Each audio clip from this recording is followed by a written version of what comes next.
Olá pessoal, tudo bem? Aqui é o professor Luiz e hoje a nossa aula vai ser sobre o espaço rural, agricultura e pecuária, tá bom? Já começamos na última aula falando sobre o extrativismo, já classificamos o espaço rural e hoje a gente vai falar sobre outras duas atividades que são praticadas no espaço rural, beleza? Então vamos lá. O que seria a pecuária? A pecuária ela é uma importante atividade econômica desenvolvida no espaço rural. A gente pode defini-la como todas as práticas ou o conjunto de práticas e técnicas cujo objetivo é a criação de animais com fins comerciais.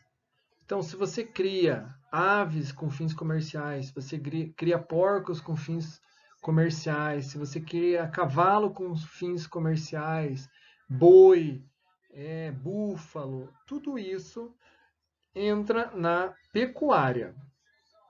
No Brasil, está relacionada principalmente à criação de bois, mas também podemos citar a criação de suínos, de galináceos, de equinos, que são cavalos, caprinos, cabras e bodes, ovinos, que são ovelhas, e outros como bufalinos, que são os búfalos. O que eu quero que vocês façam agora? Eu quero que vocês observem esses dois gráficos ao lado. Eles mostram a participação de suínos e frangos em cada região do país. Tá certo? Então, o primeiro gráfico aqui, eu quero que vocês observem, são de suínos no ano 2016, por região, a participação na produção de cada região.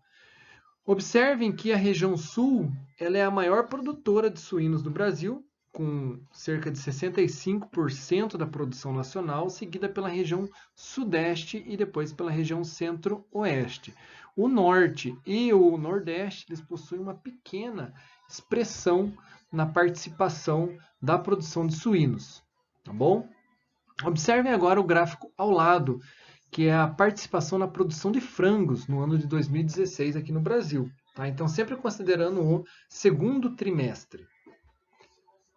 A região que mais se produz frango é a região sul, seguida pela região sudeste e depois pela região centro-oeste. Então, o que a gente pode perceber nesses dois gráficos, e a gente vai ver, né, se tivesse gráficos sobre outros tipos de produção, que a região sul ela se destaca nessa atividade econômica. Hoje é o carro-chefe do país, né, no tocante à produção pecuária. E isso muito favorecido pela colonização praticada nessa região. Tá? Então, nós tivemos aí a região sudeste e a região nordeste, principalmente, na época da ocupação e da colonização, a incorporação de atividades relacionadas à questão urbana, então a indústria principalmente. E aí, né, quando os imigrantes vieram para a região sul, principalmente italianos, alemães, os eslavos, né, eles trouxeram da Europa a cultura na produção de animais. Beleza? Então vamos para frente. Observem esse gráfico, essa tabela, desculpe, do ano de 2005, os principais rebanhos do Brasil. Então tem o tipo de rebanho do lado esquerdo e o número de cabeças do lado direito. Tá? Então, de aves, nós temos mais ou menos 1 bilhão e 354 milhões de aves no Brasil, de bois 215 milhões, mais do que a população brasileira, isso considerando o ano de 2015. Tá? Suínos 40 milhões, ovinos 18 milhões, caprinos 9 milhões, equinos 5 milhões e bubalinos 1 milhão e 365 mil.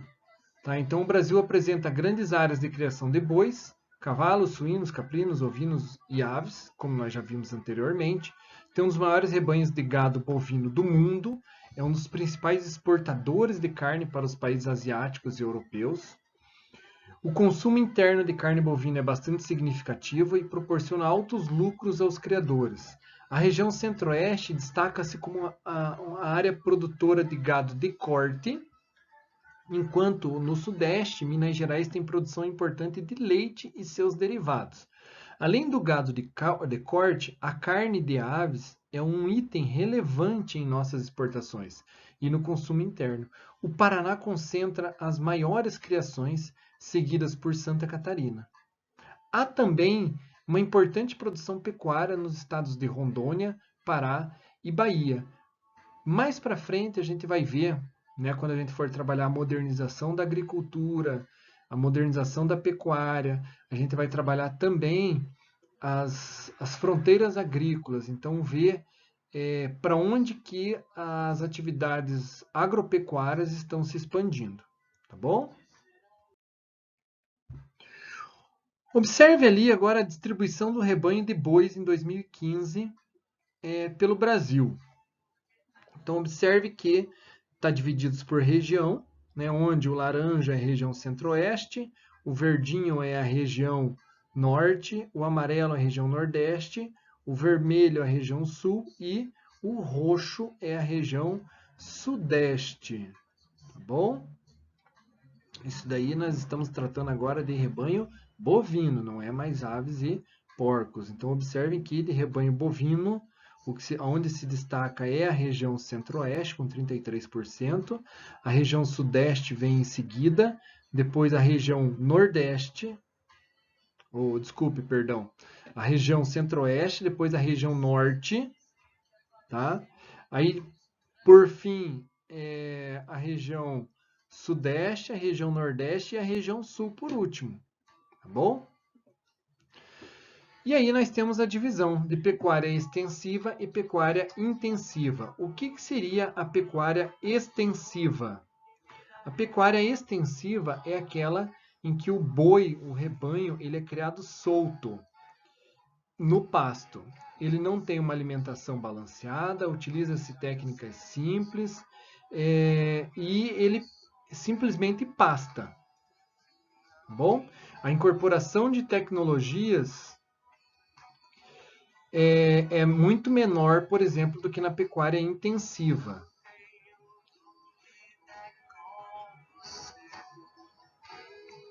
Enquanto na pecuária intensiva, nós temos um tipo de criação de gado, onde é utilizada tecnologias sofisticadas de inseminação artificial, onde você monitora as vacinas, o crescimento, a engorda. Você tem a seleção de raças, tem o gado sendo criado confinado, eles são mantidos e tratados através de ração balanceada. E no Brasil, o que a gente observa é que essa pecuária intensiva ela tem crescido, ela tem se desenvolvido, mas o que predomina ainda são as criações extensivas. Observe ali as imagens agora do lado esquerdo, a criação de gado extensiva, enquanto do lado direito o gado confinado numa criação intensiva. Ou seja, ele é criado confinado, ele é criado fechado. Qual é a vantagem disso? A carne do gado ela fica mais macia e o mercado externo ele valoriza muito mais esse tipo de carne. Então, essa é a carne que vai para a exportação, tá? Enquanto a gente fica consumindo aqui a criação extensiva. Isso mesmo, a gente fica com a pior carne.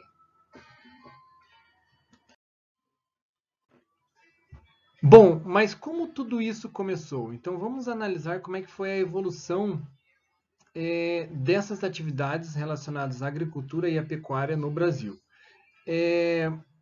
O que a gente vai perceber é que a atividade agrícola e a pecuária elas tiveram mais ou menos o mesmo processo de evolução. Bom, agora a gente vai falar um pouquinho sobre agricultura, porém eu vou fazer algumas citações em relação à pecuária no Brasil. Então, tudo começa no período colonial, já que os índios que viviam aqui no Brasil, eles praticavam a agricultura para sua subsistência. Tá? E aí, quando os colonizadores vêm para o Brasil, utilizando a mão de obra escrava, utilizando técnicas relacionadas à monocultura, que é a criação de um produto só, em grandes propriedades de terra, eles incorporam primeiramente no século XV, século XVI, a cana-de-açúcar. E por muito tempo foi o produto principal, né, explorado no Brasil. Já no século XVIII, o que nós tivemos aqui foi a incorporação do algodão. Ele teve um grande destaque no cenário econômico brasileiro e até hoje o Brasil produz muito algodão. Já no século XIX, nós tivemos a incorporação do café. Veja só, nós estamos falando de cana, de algodão e de café. E aí eu pergunto para vocês, qual era a força que movimentava a produção, qual é a força que fazia com que a gente pudesse realizar essa atividade econômica? Era justamente a força força de tração animal. Então os bois eles eram responsáveis por puxar os arados, os bois eram utilizados para o transporte dos produtos e ao mesmo tempo, né, eles serviam com a sua carne. Então, concomitante a essas três atividades econômicas, nós tivemos também a pecuária bovina no Brasil. O café ele teve uma importante participação nesse processo, já que com o café nós tivemos a incorporação ao mesmo tempo da mão de obra assalariada, porque o início da produção do café coincide com o final da escravidão. Nós tivemos a vinda de imigrantes, principalmente europeus e japoneses, para a região sudeste e sul do Brasil, para produzir esse café. Nós tivemos alteração nas propriedades, então as propriedades elas passam a cultivar o café visando o mercado interno, em pequenas propriedades, com mão de obra assalariada, certo? E aí, depois desse processo todo do café, nós tivemos já no século XX o desenvolvimento da produção do arroz, tivemos o desenvolvimento da produção da soja, da laranja e a incorporação novamente da cana-de-açúcar, já que a cana-de-açúcar ela é um produto que não é utilizado somente para a produção de alimentos, e sim de combustíveis também. Bom, passando para frente, nós temos a agricultura. Então, a agricultura também é dividida da mesma maneira que a pecuária, intensiva e extensiva. E as características são as mesmas. A pecuária extensiva, ela utiliza menos... desculpe, a pecuária não, a agricultura extensiva, ela utiliza menos tecnologia e o mais importante é a área, a terra, a propriedade. Tá? Enquanto na intensiva, com o uso de muita tecnologia, o que acontece? O fator principal passa a ser o dinheiro, a produtividade. Então, a agricultura intensiva ela tem uma produtividade maior. Bom, então em 2016 o Brasil foi o maior produtor mundial de cana-de-açúcar e apresentava o segundo maior rebanho bovino do mundo, ficando atrás apenas da Índia, que logicamente não consome carne de boi, então sobra mais carne bovina. A cana produzida no Brasil tem como principais destinos a produção de açúcar e de etanol. Gente, vamos entender o seguinte. Nós aqui no Brasil somos um grande celeiro do mundo. Nós produzimos muito na agricultura, nós produzimos muito na pecuária. Porém, a gente precisa integrar essa agricultura à indústria. Por quê? Porque a gente depende de produtos da indústria para melhorar a produtividade, como máquinas, como questões relacionadas ao desenvolvimento de vacinas que são desenvolvidas em laboratórios, são produzidas nas indústrias farmacêuticas. Nós precisamos ter integrado um sistema de transporte, nós precisamos destinar esses produtos para as indústrias beneficiarem e exportarem. Esse processo todo, onde a gente engloba mais de um setor, a gente associa a agricultura, a pecuária, a indústria, é chamada de agronegócio.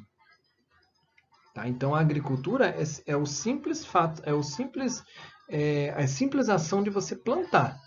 E o agronegócio já é um negócio maior, como o nome já diz, agronegócio. Então, ele está relacionado a toda a cadeia que existe ao redor da produção agrícola, desde a produção até a venda. Tá bom? Isso a gente precisa ter bem claro. Observem ali agora como é esse comércio, já que eu falei para vocês do agronegócio, a gente falou da exportação, da importação, do mercado externo, a gente precisa entender como é que acontece isso. Então, existe a balança comercial, que é a diferença entre a compra e a venda de produtos. Nós temos os produtos relacionados à matéria-prima, que são chamados de commodities, tá? No mercado mundial. E eles são utilizados para a produção de outros produtos. O Brasil ele é um grande exportador de commodities, ele é produtor e exportador de commodities. Esses commodities são produtos com baixo valor agregado. Tá? Então a gente produz a matéria-prima, exporta e aí nós compramos novamente o produto beneficiado. Ou seja, a gente vende o produto barato e compra o produto mais caro. Olhem nesse gráfico que a nossa balança comercial de commodities, ou seja, a diferença entre o que a gente vende e o que a gente compra, ela é positiva. Ou seja, a gente exporta mais. Tá? Então, a linha verde ela representa a exportação. E a linha vermelha é o que a gente importa. Então, veja que a gente exporta muito mais do que importa. E nos últimos anos, de 1995 para 2013, isso tem sido uma constante. Tá bom? Bom, agora o que vocês vão fazer? Vocês vão responder os exercícios 1 e 2 da página 20 e eu vou querer também que vocês realizem uma linha do tempo sobre a evolução da agricultura no Brasil e explique, né, como é que foi essa produção produto por produto, século XV, século XVI, século XVII, século XVIII, século XIX, século XX. Beleza? É isso, pessoal. Um grande abraço e tchau, tchau. Até mais.